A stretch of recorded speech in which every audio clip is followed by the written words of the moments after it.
ఏడిద సంగమేశ్వర స్వామి ఆలయం మండపేట మండలం ఏడిద గ్రామంలో ఉన్న పురాతన శివాలయం. ఇది తూర్పు గోదావరి జిల్లాలో రాజమహేంద్రవరం నుంచి సుమారు 25 కిలోమీటర్ల దూరంలో ఉంది. స్థల పురాణం: ఈ ప్రదేశం తుల్య సప్తగోదావరి నదుల సంగమ స్థలమైనందున సంగమేశ్వరంగా పిలువబడుతుంది. శ్రీనాథుడు భీమఖండంలో ఈ ఆలయాన్ని ప్రస్తావించాడు. దానవుల యజ్ఞాన్ని విఘటించడానికి దేవతలు సప్తగోదావరి నదులను తీసుకువచ్చాయి.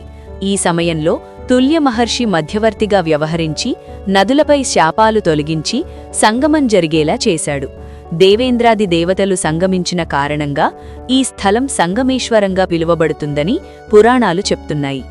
చరిత్ర: చాళుక్యుల కాలంలో ఉచ్చస్థితిలో ఉండి 14వ శతాబ్దంలో శివలింగం మాత్రమే మిగిలింది. శాస 1424-26 మధ్య అనవేమారెడ్డి మంత్రి బెండపూడి అన్నయ్య మాథ్యుడు ఆలయాన్ని పునరుద్ధరించాడు. ఇక్కడి శ్రీ సంగమేశ్వర లింగం స్వయంభూగా ఇంద్రుడి ప్రతిష్ఠ అని కొన్ని మూలాలు చెబుతాయి. ప్రాముఖ్యత: ప్రాచీనమైన ఈ ఆలయంలో సుబ్రహ్మణ్యేశ్వర స్వామి షష్ఠీ మహోత్సవం, శివరాత్రి రథయాత్రలు ప్రసిద్ధి చెందాయి. వేలాది భక్తులు హాజరవుతారు. వివాహం కానివారు, పిల్లలు లేనివారు ఇక్కడ మొక్కుకుంటే అనుకున్న కోర్కెలు నెరవేరుతాయని భక్తుల ప్రగాఢ విశ్వాసం. చాలామంది భక్తులు ఇక్కడ మొక్కుకొని తరువాత సంవత్సరం ఇక్కడే అన్నం వండుకొని తింటూ ఉంటారు. ఇలా చేయటం వల్ల తమ కోర్కెలు నెరవేరుతాయని భక్తులు చెబుతూ ఉంటారు. ఏడిద సంగమేశ్వర స్వామి ఆలయం మండపేట మండలం ఏడిద గ్రామంలో ఉంది. రాజమహేంద్రవరం నుంచి 25 కిలోమీటర్ల దూరంలో ఉంది. రాజమహేంద్రవరం నుంచి కడియపులంక దాటి ఏడిద రోడ్డు మీదుగా సులభంగా చేరవచ్చు. బస్సులు, స్వకార్యాలు అందుబాటులో ఉంటాయి.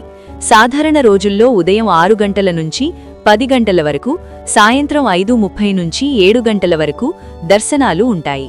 షష్ఠి, శివరాత్రి ఉత్సవాల సమయంలో తెల్లవారుజాము 3 నుంచి ప్రారంభమైన క్యూ లైన్లు పోలీసు ఏర్పాట్లతో రాత్రి వరకు ఉంటాయి. వారి యొక్క మహాశివరాత్రి మహోత్సవాలు జరుగుతున్నాయి. అలాగే ఆదివారం నాడు మహాశివరాత్రి రోజుని స్వామివారికి అభిషేక కార్యక్రమాలు జరుగుతూ ఉంటాయి. అలాగే రాత్రి 8 గంటలకి రాజా రామచంద్రరాజు గారి యొక్క అభిషేకం, లింగోద్భవకాల అభిషేకం జరుగుతుంది. అలాగే మొన్నాడు మంగళవారం 17వ తారీఖు మంగళవారం అమావాస్య మంగళవారం నాడు స్వామివారికి అవభృత స్నానం, త్రిశూల స్నానం జరుగుతుంది. తర్వాత స్వామివారి రథోత్సవం, ఇక్కడ స్వామివారి ఉత్సవమూర్తుల్ని ఏడిద గ్రామానికి తీసుకెళ్ళి బుధవారం నాడు పుష్పోత్సవ కార్యక్రమం జరుగుతూ ఉంటుంది. ఈ కార్యక్రమంలో పాల్గొనే భక్తులందరూ కూడా ఈ ఉత్సవంలో పాల్గొని భక్తులు తమ తమ కోరికల్ని నెరవేర్చుకుంటారని కోరుతున్నాం.